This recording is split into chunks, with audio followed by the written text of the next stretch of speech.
Hello and welcome back to another episode of Hear the Cannons. I am your host, Colin Hallboom, joined by several of my fellow writers and an editor here at BucsGameday, which is Sports Illustrated's only website dedicated specifically to covering the Tampa Bay Buccaneers.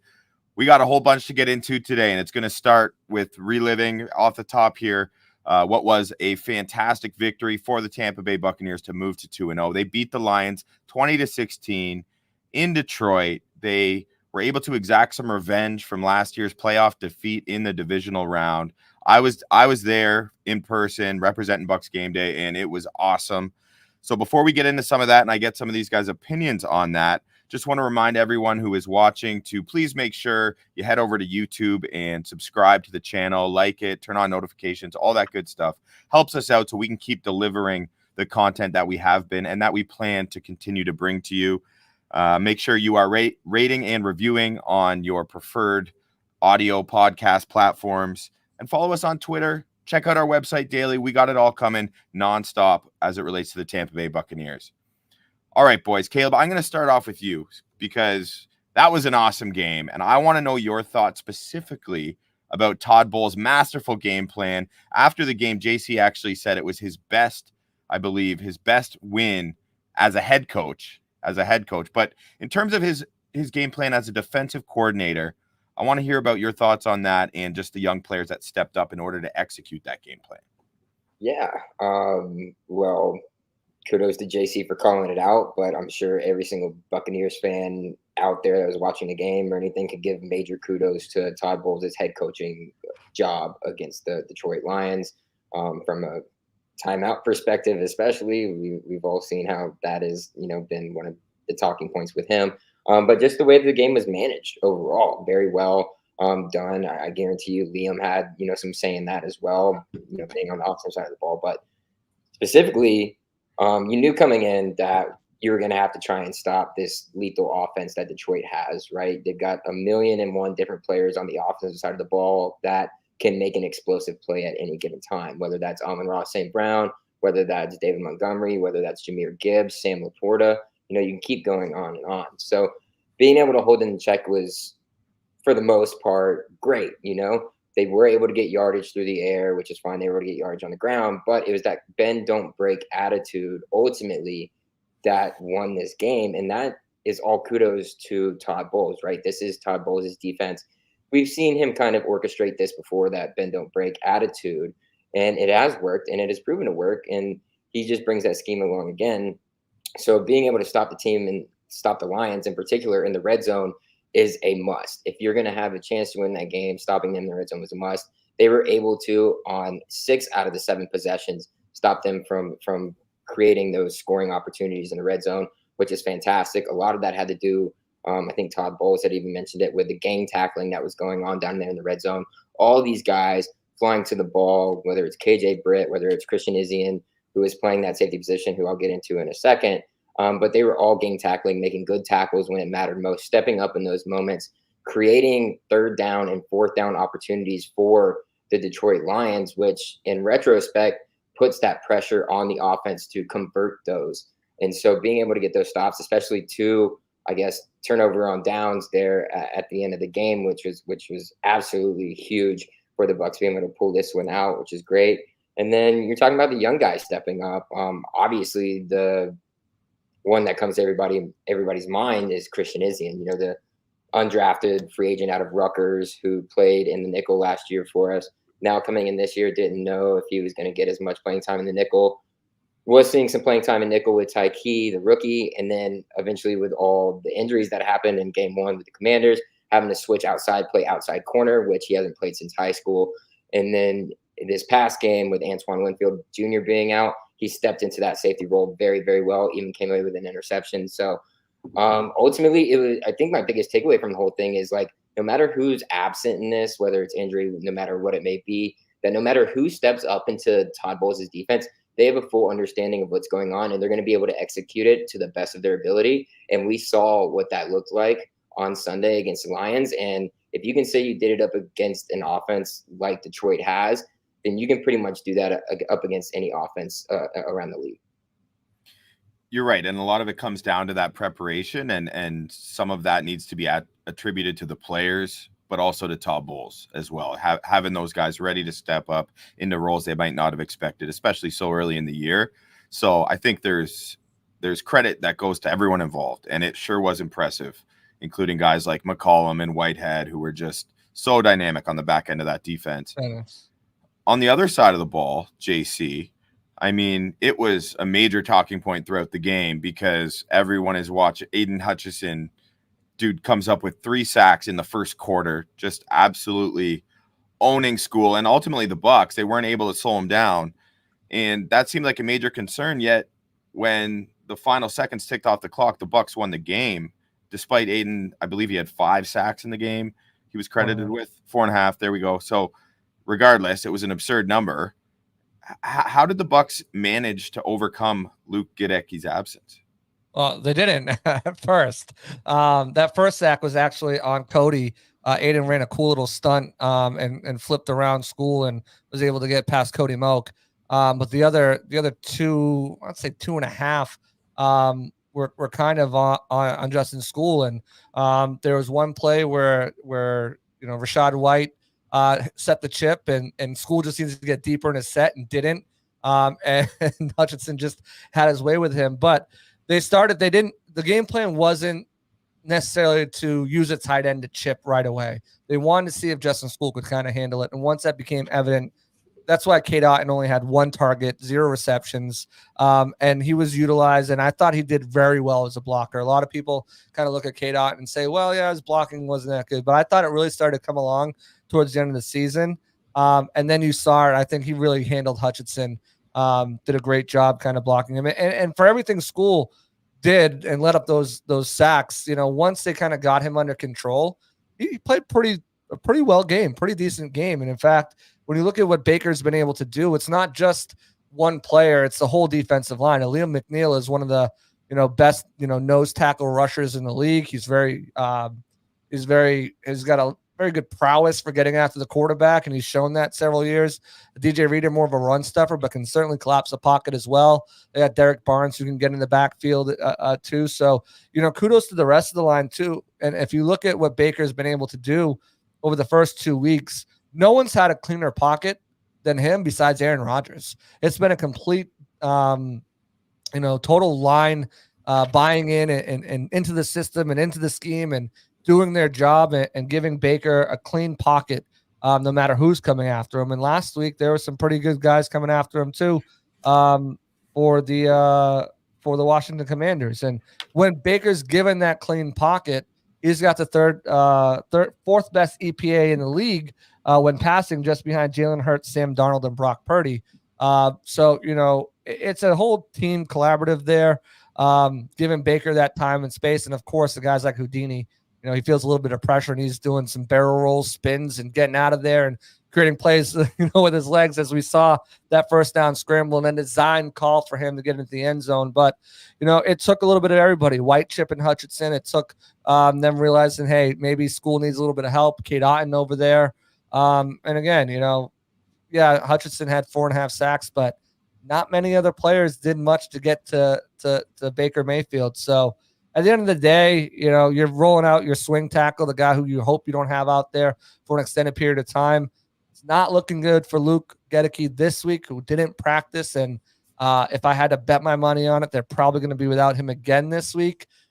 Thankfully, though, and we'll get into this, matchup between the Bucs and Broncos, not many havoc wreakers on that side of the ball. So if they do have to run with School again, they're going to come up with a game plan, whether that's keeping Cade Otton in again and helping Chip and Rashad White. But, I thought they did enough contrast to what they did in week 1 when there was an offensive explosion. They showed they can win these gritty, dirty games. It's going to take everyone to doing their job. And I think they proved that they can win both ways earlier in the season, which only helps their confidence going forward. Yeah, and for anyone who doesn't know, I mean, JC's batting at a pretty high clip when it comes to making predictions as they relate to players' availability. So definitely that's an interesting point you bring up about Goedecke. And it sounds like, you're giving the pass pro an A+ so far. At least the analytics would indicate that that Baker has enough time in a clean pocket if he's top 2 in the league just behind the Jets. River, I want to know, what's the report card for the Buccaneers run blocking game, right? Because there's two phases for an offensive line. And I want to know, like, do you have long-term concerns about the Bucs run game? You asked me about it after Detroit game. I was like, River, chill, man. Like, let's just enjoy this win. You don't got to ask me this now. Here we are a few days later, and I want to know, since you've had the opportunity to let that simmer a little bit, what your thoughts are as to whether or not we should be concerned about the long-term success over the course of this year when it comes to the Bucs run game. The report card says, "See me after class" in red marker. It has not been great. To be honest, through the first two games, the Buccaneers are averaging 3.43 yards per carry. It's actually incrementally a little less than what they averaged across the entire year last year. It has not been good. And there's a few reasons for that, possibly. Liam Cohen's still getting into his bag as an offensive coordinator. He's new. Graham Barton's still getting some chemistry with the rest of the offensive line. He's new. Still got to work with Ben Bredesen, who's new to this team as well. There's definitely that sort of thing that could be contributing, especially, perhaps if you want to run, to the right side off tackle, then Luke Gedeke being there on Sunday didn't really help either. At some point, I think you got to look at the running back and you got to look at Rachaad White, 1.8 yards per carry against the Detroit Lions, struggling a little bit there as well. He's got 2 yards per carry across his first 3 games. I think Rachaad White is a great player. I think when you get him in space, he truly is a lethal back. You've seen what he can do in the screen game very, very well. You saw what he did against Washington in week 1, break that big screen. You saw what he did last year, scoring touchdowns like the Green Bay screen. He's lethal in space, but I think they're going to have to examine at some point when he runs in between the tackles if that's something that he should be doing on first and second down. Because so far, it's early, obviously, but through 2 games, it's just not working again. Bucky Irving had, I think, 6.9 yards per carry in week 1 and like 3.3 or something like that in week 2. So done better between the tackles than Rachaad has, but rookie, obviously, and getting less carries. So they're going to have to examine a lot of different things. They're going to figure out if Rashaad's that guy. They're going to figure out if there's something in the offensive line that needs some more gelling, different schemes to take, zone, gap, whatever. But it's not good. And a lot of people have mentioned, I wrote an article on this today. You can check it out at BucsGameday. But a lot of people have mentioned, Washington's got a great defensive front. Detroit's got a great defensive front. And that's true. But if you want to be a contender like the Bucs want to be, and like some people are calling them, once you get to the playoffs, everyone's got a good defensive front. All the good teams that you want to beat have good defensive fronts. So you got to be able to run at least average against them. Not even good, just be average. And the Bucs are not right now. So that's going to probably be a huge thing they need to look at going forward for their offense. And if they do want to be an NFC contender and go far in the playoffs, they have to do something about it because it's just not going to cut it the way that they've been doing it recently. Well, they may be average in the run game, but they're not in the win-loss column. They're one of 9 teams who remain undefeated. So, I mean, I think that stands for something. I want to see a bit bigger sample size, and if teams start selling out to stop Baker Mayfield and this what looks like a really potent passing attack, then that could potentially open things up in the run game as well. And I think that is worth considering. But in terms of moving forward here, we're just a few days away already from the Bucs week 3 game as they're going to try and get to 3-0. And it's a much less daunting opponent, at least on paper, compared to the Detroit Lions. And I'm talking about the Denver Broncos. River, I'm going to stick with you here because I want you to tell me what the Bucs' biggest advantage is heading into this week 3 matchup with Sean Payton's Denver Broncos at home. Well, being at home definitely helps, but I think it's the dearth of weapons they have. I mean, the person that we're going to probably talk about multiple times over the course of this podcast is Patrick Surtain, PS2. Very, very good corner, but he's got to be on one receiver. And then when you have Chris Godwin operating out in the slot, and you've got Jalen McMillan, and you could do a lot of really nice screen stuff to Rachaad White, like we mentioned, suddenly the Broncos are going to probably be scrambling and figuring out who to cover at certain points. So Chris Godwin in particular, the Cooper Kupp role looking really, really good on him. I think 2 touchdowns in 2 weeks, operating very well out of the slot. For a team with a great outside corner like the Broncos have, and now PS2 can move around, obviously, but that's a weapon that you can use to really spread out the defense and do a lot of different things. So I think it's a pretty big advantage that the Bucs have. And like JC mentioned earlier, not a lot of huge playmakers on that side of the ball. So if they can get that going early and kind of spread everybody out and make PS2 busy in all the wrong places, then that's going to be a pretty big advantage. Okay, Caleb, what about the defense, or sorry, the disadvantage? Like the Bucs, you would think in most matchups they would at least have some advantages, some disadvantages. Can you think of an area, maybe a matchup that is not working in the Bucs' favor? Yeah, and I think if the Tampa Bay Buccaneers are a fully healthy team, that they probably have the advantage at every single matchup when you look at it across the board. But with looking at how the Buccaneers are dealing with their injuries, and JC just let us know that he doesn't necessarily believe that Luka Decky is going to be ready to go on that right side of the offensive line. So I guess that technically could be considered an advantage there for the Denver Broncos along their defensive line, having over the right side of Tampa Bay's offensive line. We were able to see what Hutch was able to do last week. Obviously, none of the guys that Denver is going to throw at the Bucs are an Aiden Hutchinson, but it's still a weak point there for the Buccaneers, having your backup right tackle in there and not having Luke in there, especially after the strides we've seen him make since he was a rookie with Tom Brady. So that could be one area, but I think the most glaring observation here would be for the Tampa Bay's defensive line, specifically that interior defensive line, because now you are likely going to be without Kalijah Kancey for another week, and now you're going to be without Vita Vea, even though things are day to day with him with that grade 2 MCL sprain. You're probably leaning towards him not playing this week either, which again, it is the Denver Broncos, so take it with a grain of salt. But at the same time, you are going to be having 1 to 2 guys out there at a time that are backups, and they're going to be starting and getting really good minutes at their position.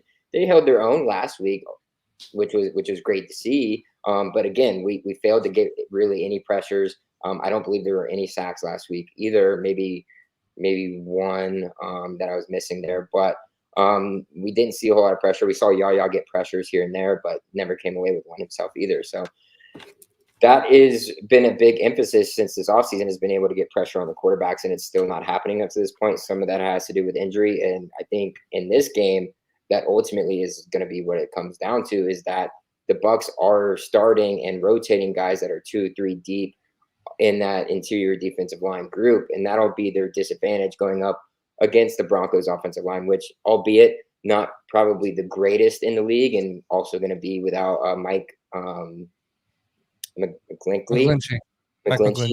Also going to be without him because he just suffered an injury as well. So, but I think that is the one area that you could point to and be like, yeah, the Broncos definitely will have an advantage over the Buccaneers, is in that interior line area amongst the trenches.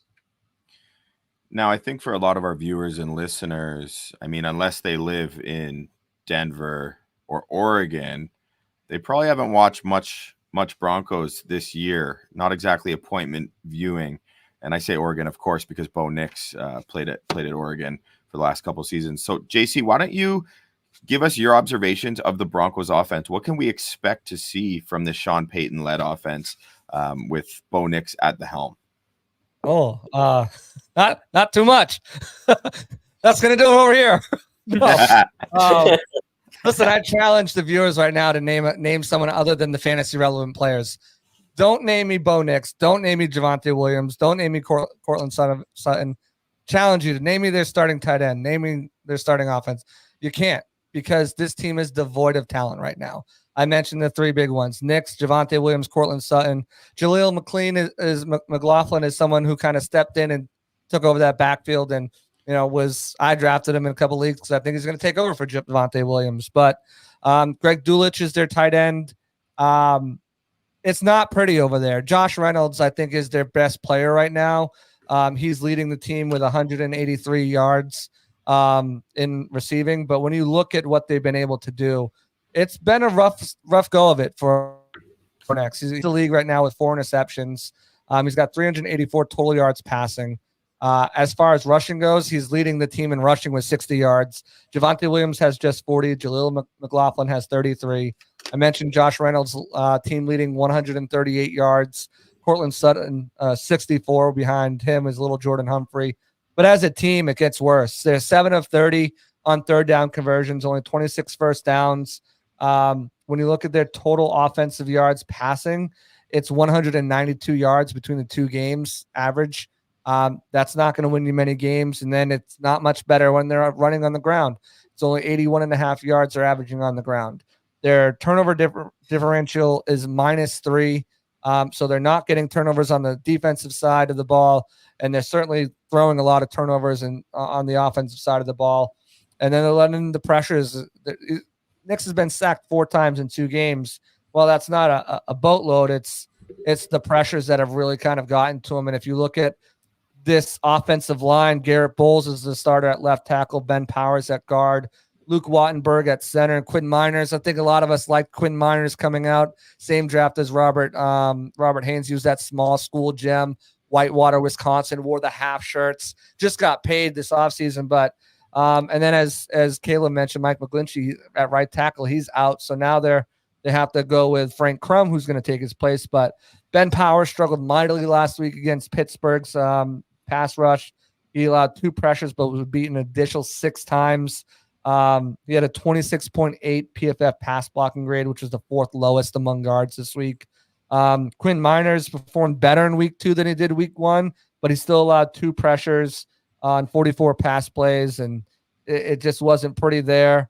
And Bowles, Garrett Bowles is probably their best player, their left tackle over the years. He's allowed so far the highest pressure percentage he has throughout his career. He's let up 9 pressures so far this season after letting up 37 all of last year. So the offensive line isn't clicking. The running game isn't clicking. The passing game isn't clicking. And it's just not clicking for Bo Nix altogether. But this is a team that is rebuilding. They've started that rebuild. They've got to eat that large contract of Russell Wilson this year, and I think they'll start to add to it. Sean Payton, I talked to Todd Bowles today, asked him what makes him so good, and he said he's just one of the most brightest minds in the game, and he's going to find some ways and use different running backs, etc. And you kind of always have to be on your toes with the Sean Payton offense. You kind of look at what they did, week 1 and week 2. It wasn't all bad. They just narrowly lost to the Seahawks in week 1 last week against the Steelers. It wasn't a huge blowout either. So they're competitive. It was 13-6 last week. They're competitive. But I think this Bucs team is just head and shoulders above the Seahawks, head and shoulders above the Steelers. And I think this defense, as Caleb alluded to, while they haven't had a lot of sacks, just 2, they're 3rd in the league in total pressures. Yaya Diaby is 5th in the league in total pressures with 12, and he's 3rd in the league in pressure rate. So I think this week with McGlinchey out, with the offensive line just not performing, is a week that this Bucs defense could eat against an ineffective, so to speak, Broncos offense. Yeah, Sean Payton, he's going to protect his young quarterback, and it kind of his whole scheme, a lot of check downs, short passing game, stuff like that. But that also kind of plays into Todd Bowles' whole bend but don't break thing that we talked about earlier. So that's really interesting. We'll see if that plays into his hand, and if he's going to be a little more aggressive in this game, knowing that those matchups might work in his favor. River, how about the defense? What can we expect from this Broncos defense on Sunday? Well, their defensive coordinator is Vance Joseph, and some of you may remember when he was having the time of his life as Denver Broncos head coach in 2017 and 18. He got fired after that, but now he's back there as their defensive coordinator. He's very, very, very aggressive. They blitz a lot. They blitz on over half their snaps, I believe. So expect pressure to come early and come often from various blitzers, linebackers, edge rushers, corners, etc. So that's going to be something to watch out for. We mentioned Pat Surtain, very good corner, obviously. He'll definitely be a problem for whoever he's lined up against, and we talked about this with Baker Mayfield today. He's one of the very few guys that could probably take Mike Evans one-on-one. Really good man coverage corner, has good length and height, so that'll be something to watch out for sure. They kept everyone in check so far. Both quarterbacks that have played them have been under 200 yards passing. Geno Smith, I think, had 171 yards. He's a good quarterback. Justin Fields had 117. He's not a good quarterback. So you'll have to think about that in conjunction to how you look at the Broncos defense. They can play good defense. They should be pretty scrappy. But like JC mentioned, especially to this point, I think the Bucs have a lot of weapons on this side of the ball. I think they'll be able to spread the ball around, and it might be a little tough to get going. It's not going to be a Washington Commanders situation. They're going to be blitzed early and often, but Baker Mayfield's played very well against the blitz his last 2 seasons, including this one, which hasn't really happened a lot yet, but, counting that statistically. And I think the Bucs will get it done. I think they're probably going to win this game. I think they'll score some touchdowns in this Broncos defense, and they'll probably play them tough. Good info there. 2 experienced head coaches as well, and Sean Payton and Todd Bowles. And it's always interesting when you have an offensive coach match up against a defensive coach. And Caleb, I'm curious if any particular, like the scheme battle between these 2 football minds, if anything caught your eye when digging into that. Yeah, it'll be very interesting to see how it comes to fruition, because if you look at it, Todd Bowles, even though he's an older guy, has kind of come around to the newer side of the game, letting his offensive coordinator kind of run things.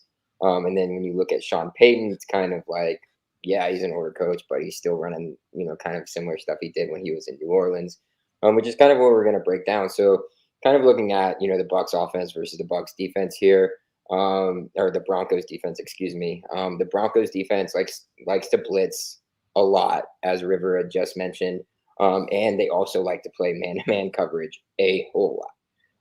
So those 2 things, usually when you're bringing extra guys, you're going to have to leave your guys out there, on islands, but that'll create issues. So, as mentioned by our lead editor in chief, River Wells, Baker Mayfield has been tremendous against the blitz in his year and 2 games, with the Buccaneers. He has shown that he has excelled at that, whether that's getting out of the pocket, making throws downfield once he's out of the pocket, knowing when and when not to take off with the ball, and then, sticking the pocket and being able to let it loose because he's got great pass pro. So first and foremost, Baker's great. Next in that equation comes the man-to-man coverage, right? And going back to this, Denver is number 1 in the league ranked at blitz usage and usage man-to-man. So they utilize both those things the most out of any other team in the league. So good to understand that if you're Liam Cohen, and being able to get guys in man-to-man coverage. So what you're going to want to see is a lot of what Liam was trying to do with the Bucs offense in week 1 against the Washington Commanders, kind of get, those short intermediate passes into the game, whether that's, pull in motion to get these guys open in space, whether it's not pushing off a screen to a Rachaad White so he can get the ball in space, or just straight up running the ball. Utilize those playmakers that you can get the ball to in short little areas that are going to be able to make space. Play action out of that. That man-to-man coverage is going to break when Baker is going to be able to get into that. Leaving, you're more than 70% open on man-to-man coverage. Mike Evans, wide open, 4 touchdowns. So you can see that happen again here. A lot of man-to-man coverage with the Broncos, a lot of blitzing. As long as the Buccaneers offensive line can give Baker the time, give the running game some time, allow these short little passes to open up, that is going to create that big play possibility where you're going to be able to see Mike Evans utilize that man-to-man coverage, which he is so great at. And I forget his quote. What did Baker say? He's a cheat code, right? Mike Evans is a cheat code in man-to-man coverage, and albeit, the Denver Broncos play a lot of man-to-man coverage. So really going to like to see that. And then switching over to the other side of things. So kind of the Buccaneers idea on what they're going to be going up against the Broncos offense. They run a lot of not newer age stuff. So it's less motion. They're actually the worst team in the league at running motions or putting motion into their game at all, which was very interesting to see. But ultimately what it's going to come down to is you're going to need to have a sound defense, right? You need a sound defense, a defense that is going to play at home, be able to know where the ball is going at all times, and that's what it's going to be. It's not going to be any gimmicks, any of this, any of that. And Todd Bowles is going to have these guys ready to play that. He knows that they're going to try and get Bo Nix on rollouts. They're going to try and get quick screens with him to get the ball out of his hand quickly. Okay, those things are going to happen. But when it comes time for those instances to where they are utilizing some of the stuff that they don't regularly go to, you're going to be able to notice that a lot more than, so be it, just a regular base play. So I really, really, really like this matchup on both sides of the ball for the Buccaneers. And I think a lot of it just has to go towards what is Sean Payton going to be able to get his offense into, right? What is he going to be able to create on the opposite side of the ball that is going to be able to trick Todd Bowles' defense, which is very, very hard to do. And one way they can do that is they run two different extremes. So they can run 21 personnel or they can run 11 personnel. Two totally different types of things when you're talking about who's on the field at a time and what are the specifics that are coming at you. So, but it's plain and simple at the end of the day, and I still think the Bucs can take advantage of that because you are going to two extremes. If you're bringing in two running backs and you have one tight end, you know that it's most likely going to be a run play or you're going to try and roll out Bo Nix. On the other end of things, if you're running 11 personnel, most likely going to be a pass when it comes to the Broncos. So that's kind of what you're looking at from a schematic standpoint from both sides of the ball on what the Buccaneers can do and then also what the Broncos can do. Awesome. That's great. And Great stuff, Caleb. Yeah, nice. And JC, so shifting from the schematic side of things over to just player personnel, give us one matchup to watch for in this game and tell us why we should pay attention to it. Yeah, I think I can give you the easiest player matchup, and it's already been recognized. But I think I like to kind of piggyback off what Caleb said there too. But obviously, Mike Evans, Patrick Surtain, two best players, probably best player on offense, best player on defense, highest paid cornerback, future Hall of Famer at wide receiver. That's going to be one to watch, right? That one-on-one matchup. But what that one-on-one matchup does is it, as Caleb said, and as River mentioned too, it allows them to play their defense completely different because they do like to play a lot of man. And they're going to play a lot of man with Mike Evans because they have one of the only cornerbacks in the league that can do it. There's a handful of guys who can probably man up on Mike Evans all game. Patrick Surtain is probably at the top of the list. So for me, it's really Liam Cohen versus Vance Joseph, right? Because when Mike's getting manned up one-on-one with a guy who can do it, you don't need that safety to come over the top and help. So you're opening that guy up and you're opening that defense up to doing multiple things. So whether that's blitzing or that's trying to take away Godwin underneath. So I'm really interested to see how Cohen limits multiple things, how he utilizes utilizes Jalen McMillan, how he utilizes Chris Godwin, how he utilizes Cade Otton, and with the pressure rate that the Broncos are getting, how he gets the ball out of Baker's hand quickly. I think in all of week one, the Broncos had the fastest time to pressure. It's like 2.5 seconds or 2.05 seconds. They're already at the quarterback. So that ball needs to be coming out quick. They've got multiple players on that defensive side that can do it. Zach Allen, not a household name, but still a very strong pass rusher. Jonathan Cooper led all the players in week one with 7 pressures and 2 sacks, leads that team with 2 sacks. I think when you kind of look at this situation and what it is, when you've got a team that can ISO Mike, it frees up these other guys, whether they're coming on blitzes, whether they're trying to take away. Chris Godwin has 15 catches, 8 of them gone for first downs on third down conversions. He's got 2 touchdowns. I think he's 3rd in the league in receiving yards. So, if you feel comfortable about that matchup with Mike Evans on Patrick Surtain, now you have an extra presence there to try to take things away from Godwin. So how does Liam Cohen combat that? That and the pressure. So those are the things that I'm really kind of looking forward to this game. I think the Bucs all across the board on offense, on defense, they have the better team. I think when you look at the Bucs defensive front, again, their pressure rate has been insane. Diaby is 5th in the league with 12 pressures. They're 3rd in the league with overall pressures, and Diaby's 3rd in the league with pressure rate. They're going to get back to the quarterback. And then it just kind of stems off that. How can Liam take advantage of those situations, those short drives that are going to get the defense back on the field? How can he tire them out? Is it by utilizing, as Caleb mentioned, Rachaad White, getting him in space and having these guys have to run a lot? Can they get the running game going? All those things are going to kind of play factor, especially getting that running game going because, again, we know you don't need a solid running game for play action to be established. But having one is going to help it that much more. And with the way that these linebackers, the way that this team blitzes, being able to pause them for a freeze second on play action plays is going to go a long way toward giving Baker that extra millisecond to make the read, make the throw, and eventually make the play.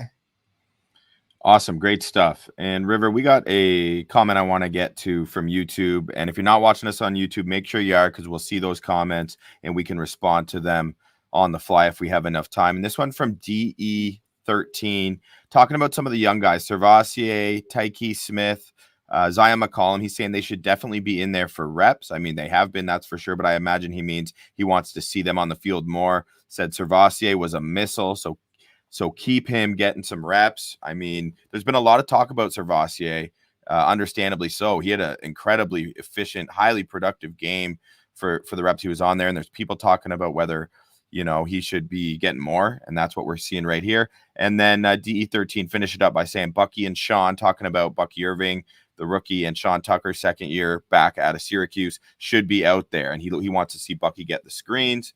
River, what are your thoughts on this? And I'm most interested in your opinion on the Servassier Dennis side of things. Servassier Dennis has played extremely good football these past 2 weeks. He's definitely been utilized very well. He's made plays. He has a sack. Had a lot of great plays against Detroit, blowing up screens, getting to the ball carrier. His pursuit's very, very good. I would also like to see him on the field a lot more often. We talked to Todd Bowles about this today, and we talked to Servassier Dennis today, as a matter of fact. And Todd said that KJ Britt is the starting linebacker, and that Servassier Dennis does come in packages like we've seen so far in certain areas. So he will get playing time, and I expect the Bucs to continue on with that sort of thing. So that'll continue for sure. Tyke Smith, nickel corner, he definitely gets his snaps. I'm a as a starting corner. He gets his snaps. I think Rachaad White should be getting the screens because that's what he does best. He's really best in space, and he works really, really well as a receiving back.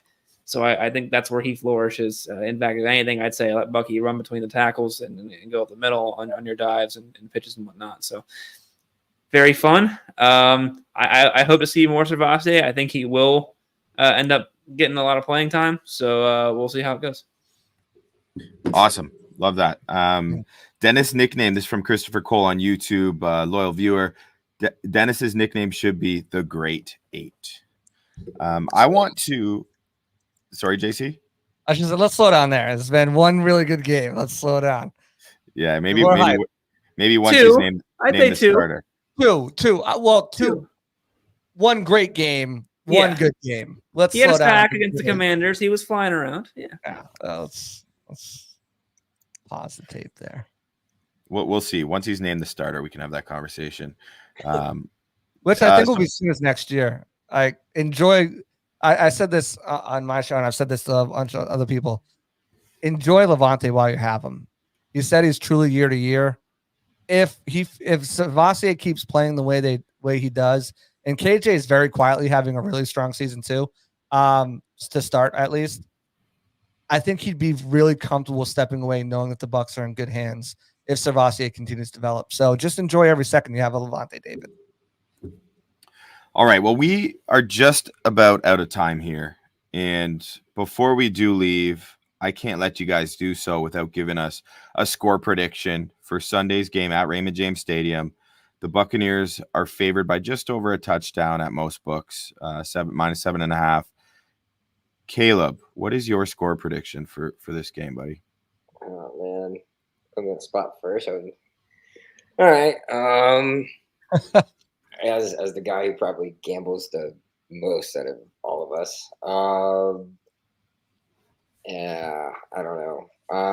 I wanna take a huge spread. Yeah, I'm going to. Give me the Bucs. Give me the Bucs, 31-13. Woo. Okay. All right, JC. Let's hear yours, man. What do you got? What do you think's gonna happen? Yes. I reserve the right to change this based on how the injury report comes. I mean, we're only on Wednesday, and it was a walkthrough Wednesday. But I'm going Caleb. I had that reverse score in my head, 31-13. Again, it could shift depending on how the injury report shakes out. But I think 31-13. I think the Bucs score some points on this team. They limit this bend but don't break offense. Defense gives up maybe a field goal or two. They find a fluke way to get in the end zone, but 31-13 really sounds right. Rolls off the tongue well. I'm right there with you, Caleb. River, you're up. I think the Broncos have a good defense. I do think the Bucs offense is better than either of the two offenses that they played so far, Steelers and Seahawks. Seahawks are pretty decent actually, but they scored 26 points on them in overtime. So I think it'll probably be a little not quite 30 points. I would go like 24 to like 10, maybe something like that. Still a pretty definitive win. I have zero faith in the Broncos offense to score a lot of points, particularly with Bo Nix back there. But I think the Bucs will get theirs at points. They'll overcome a lot of that sort of thing, and I have a feeling that the Broncos defense might be a little tired across the game. So give me Mike Evans, Chris Godwin, Rashad White, those kind of weapons in the passing game. Going to make it happen. I'll go 24-10. And I got the Bucs 28-10 in this game, and hopefully this doesn't work out where we reverse jinx it or something, because last year, I'm pretty sure, if I'm not mistaken, each of us picked the Detroit Lions to win, so we got to own that. But hopefully all four of us picking the Bucs to win doesn't haunt them this week. I'm not superstitious, just a little stitious. So didn't hurt us week one. Everybody picked the Bucs week one, the Bucs week one over the Commanders. So yeah, fair point. DE 13. I never do. We all got to pick the Bucs to lose against the Eagles next week, and then we'll continue the every other game trend.